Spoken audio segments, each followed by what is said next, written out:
May the Lord give you peace. Welcome again to our Lenten series of the Gospels for Lent through a Franciscan lens. Today, I'd like to welcome my brother Tyler Harris. And Tyler, tell us where you are in your Franciscan journey. Hi, everyone.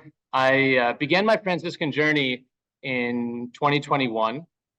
So I am currently a simply professed friar living and working in Negril, Jamaica as part of our Brothers Walking Together program, part of formation. And here in Jamaica, we serve across a number of 4 parishes, a soup kitchen, a grade school, and a health clinic. And it's a wonderful ministry. It's been a wonderful life, and really enjoying this experience living and working with friars here in Jamaica. Very good. Thank you. And I'd like to invite you now to read the Gospel for the second Sunday of Lent. A reading from the Holy Gospel according to Mark. Jesus took Peter, James, and John and led them up a high mountain apart by themselves. And he was transfigured before them, and his clothes became dazzling white, such as no fuller on earth could bleach them. Then Elijah appeared to them along with Moses, and they were conversing with Jesus. Then Peter said to Jesus in reply, "Rabbi, it is good that we are here. Let us make 3 tents, one for you, one for Moses, and one for Elijah." He hardly knew what to say. They were so terrified. Then a cloud came, casting a shadow over them. From the cloud came a voice, "This is my beloved Son. Listen to him." Suddenly, looking around, they no longer saw anyone but Jesus alone with them. As they were coming down from the mountain, he charged them not to relate what they had seen to anyone, except when the Son of Man had risen from the dead. So they kept the matter to themselves, questioning what rising from the dead meant. The Gospel of the Lord. As a Franciscan, Tyler, let's begin with the question that we ask everyone on this series. How does this gospel speak to you as a friar?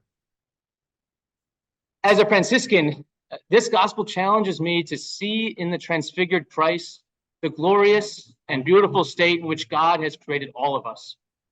And I also see in this gospel a powerful challenge to fully embrace our being made in the image of that transfigured Christ. However, that is a very terrifying, demanding vision, because before we can grow more fully into the image of Christ for others and live up to our potential to love like Jesus, we have to do the difficult work of embracing our humanity and learning to see the transfigured light breaking forth into all of our life. That is terrifying, because so often that work doesn't happen at the figurative mountaintop moments of our life. Rather, that transformative work often happens while trudging through the valleys of life, following the footprints of a God who didn't just embrace the good stuff of our humanity, but embraces and transfigures all of our humanity, messiness, imperfections, and suffering included. The apostles themselves were terrified by what they saw, and they had to go down the mountain toward Jerusalem, toward the Passion and Cross, to work out what such an intense vision meant for their own lives.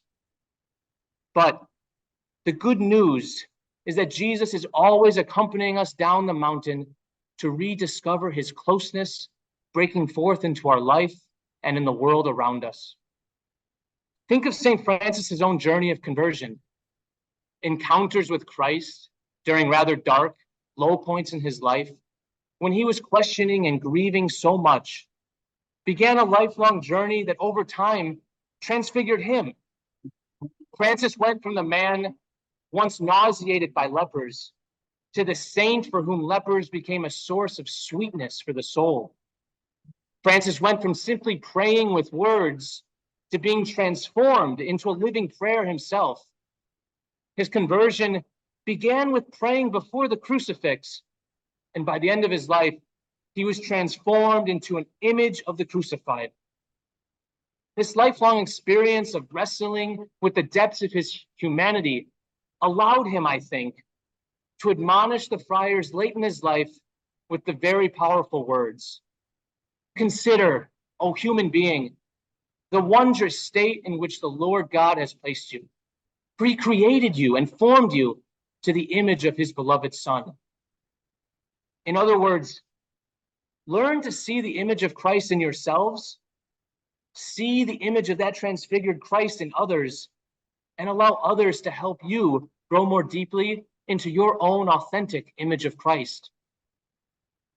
As I think about my own life, seemingly very low points in my life were so often the beginnings of beautiful journeys toward more fully living up to my human and Christian potential.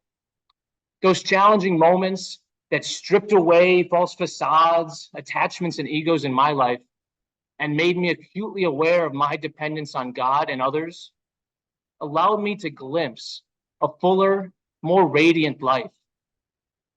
Those were the moments of plumbing the depths of my humanity, my hopes and dreams, pains and sorrows. And it was after working through those movements of life that I felt most alive, most closely clinging to Christ, and most free to love and serve others. So, as a Franciscan, this gospel urges me to keep recalling the longer journey of conversion and self-discovery with Christ that we are all on. This gospel urges me to keep trusting that the transfiguration really does give us a glimpse of our potential to be an illuminating image of Christ for others. We just need to keep going down the mountain with Christ, learning to see the transfigured light breaking forth into all areas of our life and the world around us. So, in a word or two, how is this Lenten gospel good news? Or maybe even more, who is it good news for? How would you encapsulate that? So St. Bonaventure, while reflecting on the transfiguration, said, "All things are transformed in the transfiguration of Christ, since in his human nature, he embraces something of every creature." So in short, I think this gospel is good news for all of creation, and very specifically the created earth, the environment, the climate that we are a part of, but also for all those people who feel that no brilliantly transfigured light could possibly be found there. And in particular, I just want to call attention to all the young people who are struggling to find meaning and joy, struggling to find connection and purpose in their life, struggling with mental health crisis, or struggling with the despair of poverty and disadvantagements in their life. I think this gospel really speaks to them because it reminds us there's something inherently good and beautiful and so overflowing with meaning in each one of us that Christ transfigured with him. And it sounds like there's a lot of challenges for Franciscans in 2024. You mentioned a couple of them.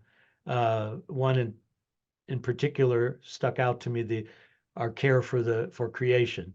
But I'm sure there are a lot of challenges, and you're right on the cutting edge there these days in Jamaica with some of that, I imagine, huh? Yeah, there's a plentiful reminders of climate change and the harm it does to those most poor and marginalized here in Jamaica. As Franciscans, if we want to help protect the climate, if we want to help others see all of creation as brothers and sisters like St. Francis, then we need to let that vision of a transfigured creation transform us. The demands of ecological conversion are terrifying, and I think we can learn a lot from the example of the apostles in today's gospel. It's okay if we feel scared and uncertain before such a demanding and glorious vision. But I do believe that we're called to lean more fully into that vision of a transfigured world. And that requires following Christ down the mountain and learning to change our lifestyles in response to that vision of creation. And if I might add one thing for the youth, hungering for meaning and connection in their life, it's going to be terrifying for us to reimagine how we can go beyond our comfort zones, to be a church that accompanies them in new ways. But young people, my generation, desire authenticity, and they're interested in spirituality. So I'm convinced that our Franciscan vision of growing more closely to Christ by more deeply and authentically embracing our humanity will speak volumes to my generation. I think this gospel encourages us to take risks and discover new ways of sharing our Franciscan tradition while accompanying a generation that really hungers to see newness of life in their humanity. Mhm, mhm. And that sounds like it appeals beyond any institutional religious setting, uh, meeting people right where they are, especially young people who might feel alienated from an institutional structure of the church. Huh? Absolutely. I think this gospel challenges us to be extra intentional about noticing and rejoicing and pointing out the goodness and welling up in each person we encounter. I think by sharing our stories of self-discovery with Christ and inviting others to see the beauty and the wonder of that work, I think we can really provide an example, a witness, preaching through our actions, the good news to a generation that really hungers to hear it. Mhm. Tyler, if you would leave us with one question that strikes you out of this gospel of the Transfiguration, what would that be?